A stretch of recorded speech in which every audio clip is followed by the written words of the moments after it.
Hello दोस्तों, तो एक बार फिर मैं आपका स्वागत करता हूँ अपने YouTube channel all in one classes में। आज का जो टॉपिक हमारा होने वाला है वो बच्चों होने वाला है common mistakes in cash flow statement class 12th accounts. यानी हम आज उन कॉमन मिस्टेक्स को जानने वाले हैं जो कि बच्चे के कैश फ्लो स्टेटमेंट के वक्त सबसे ज़्यादा प्रॉब्लम करते हैं और पेपर में गलती करके आते हैं। तो बिना कुछ टाइम वेस्ट किए हुए हम अपनी क्लास को स्टार्ट करते हैं। सबसे पहला मिस्टेक जो बच्चे अमूमन करते हैं बच्चों, क्या कि कैश फ्लो का गोल्डन रूल वो क्या करते हैं, भूल जाते हैं। सर कैश फ्लो का गोल्डन रूल ये तो हमने पहली बार सुना है आप ही के मुँह से। हाँ बच्चों, मैंने इसका नाम बच्चों क्या दिया, कैश फ्लो का गोल्डन रूल। कहीं भी नहीं लिखा है ये, बस मेरा पढ़ाने का एक तरीका है। इसमें बच्चों सबसे ज़्यादा कहाँ कन्फ्यूज होते हैं, ऑपरेटिंग वर्किंग कैपिटल चेंजेस जब हम निकालते हैं तो वहाँ बच्चे कन्फ्यूज होते हैं। किसमें सर, अगर करंट एसिड बढ़ा है तो वो वहाँ कन्फ्यूज हो जाते हैं, क्या घटाना होता है या बढ़ाना होता है। ठीक है। तो बच्चों, जब भी करंट एसिड बढ़े तो क्या होता है, हमारी जेब से कैश कम होता है, क्योंकि कोई भी एसिड अगर आप परचेज करोगे तो आपकी जेब से पैसा जाएगा। तो हमें क्या करना होता है, अगर करंट एसिड बढ़ रहा होता है तो हमें अपने कैश को बच्चों क्या करना होता है, कम करना होता है, यानी क्रॉस का मतलब कम। लेकिन वही अगर करंट एसिड घटे तो हमारा मतलब क्या है, यानी हमने एसिड को बेचा होगा, यानी हमारे जेब में पैसा आया होगा। तो क्या करना, कैश ज़्यादा होगा, यानी कैश क्या होगा, ज़्यादा। सिमिलरली बच्चों, लायबिलिटी के केस में उल्टा होता है। अगर लायबिलिटी कम हुआ इसका मतलब बच्चों क्या हुआ, हमारे जो जेब से कैश वो कम हुआ।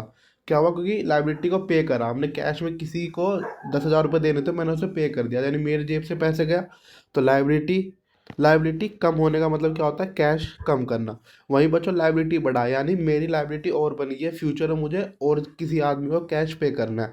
तो जब भी मैं फ्यूचर में कैश पे करूँगा लायबिलिटी का मतलब, तो मेरी जेब से पैसा जाएगा, तो इसका मतलब बच्चों कैश ज़्यादा लगेगा।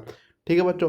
तो आपको बस एक सिंपल सा रूल आखिरी में जो मैंने आपको समरी टेबल में दे रखा है वो बच्चों क्या है, अगर एसिड बढ़े तो कैश को क्या करना है, कम करना है। लायबिलिटी बढ़े तो कैश को बच्चों क्या करना है, बढ़ाना है। ठीक है। सबसे ज़्यादा कॉमन मिस्टेक बच्चे यही करते हैं जब वो कैश फ्लो स्टेटमेंट बनाते रहते हैं इनडायरेक्ट मेथड से, तो यहाँ पे कंफ्यूज हो जाता है।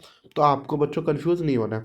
दूसरा बच्चों कन्फ्यूज़न रहती है कि डेप्रीशिएशन के रिगार्डिंग, डेप्रीशिएशन के रिगार्डिंग क्या कन्फ्यूजन रहती है कि डेप्रीशिएशन को ऐड करें या फिर क्या करें, सब्ट्रैक्ट करें।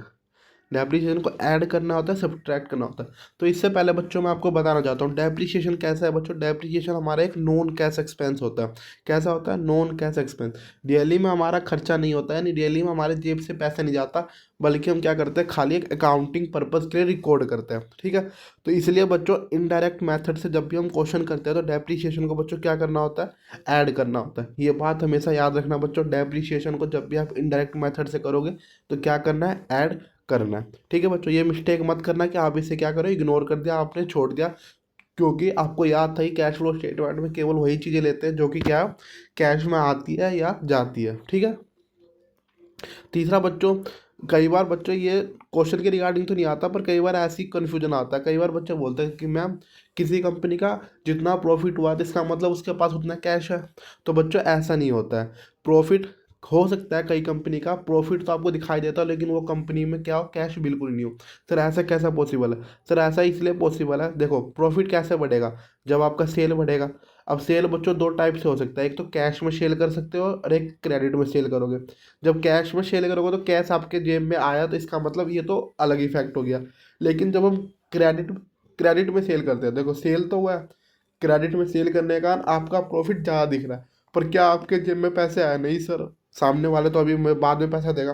तो यही कारण होता है कि कोई कंपनी होती है जो कि क्या ज़्यादा मात्रा में क्रेडिट सेल दिखा देती है, जिसके कारण क्या होता है, उसका प्रॉफिट बढ़ जाता है, लेकिन एक्चुअली में उसकी कंपनी में कैश नहीं होता।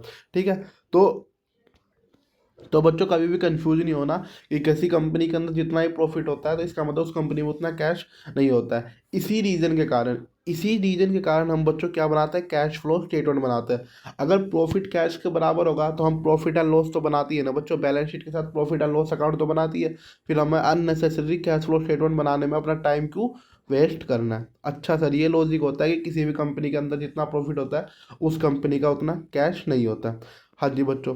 अब चौथे नंबर पे बच्चों डिविडेंड पेड के रिगार्डिंग भी बहुत जगह क्या आता है, डाउट आता है कि डिविडेंड पेड कहाँ पे दिखाना है हमें, ऑपरेटिंग एक्टिविटी में दिखाना है, फाइनेंसिंग में दिखाना है, या फिर इन्वेस्टिंग में एक्टिविटी में दिखाना है। क्योंकि तीन तरह की एक्टिविटी होती है कैश फ्लो स्टेटमेंट बनाते हुए इनडायरेक्ट मेथड से।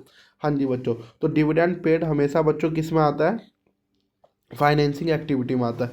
बस हम किस में आता है बच्चों, फाइनेंसिंग एक्टिविटी। क्योंकि डिविडेंड पेड कब करेंगे, जब सामने वाले ने हमारी कंपनी के शेयर में क्या कर रखा होगा, इन्वेस्ट कर रखा होगा।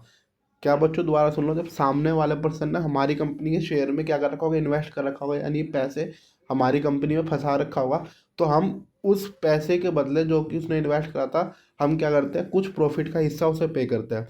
तो डिविडेंड पेड बच्चों हमेशा कहाँ पे लिखना है आपको, फाइनेंसिंग एक्टिविटी में। ना तो ये ऑपरेटिंग एक्टिविटी होता है, ना ही बच्चों ये इन्वेस्टिंग एक्टिविटी होता है। यहाँ पे बच्चों एग्जामिनर खेलना चाहेगा और यहाँ पे एक नंबर आपको वो काट सकता है, सर एक नंबर। हाँ बच्चों, कैश फ्लो स्टेटमेंट की यही खूबसूरती है कि आपको तीन तरह की एक्टिविटी निकालनी पड़ेगी। एक बच्चों ऑपरेटिंग, एक होता है फाइनेंसिंग और एक होता है इन्वेस्टिंग। तो चूंकि डिविडेंड कहाँ का आइटम था, फाइनेंसिंग का, पेपर में हो सकता है कि आप उसे इन्वेस्टिंग या ऑपरेटिंग में दिखा दो, तो वहाँ आपका बच्चों क्या है, स्टेप वाइज मार्किंग की वजह से एक नंबर कट सकता है।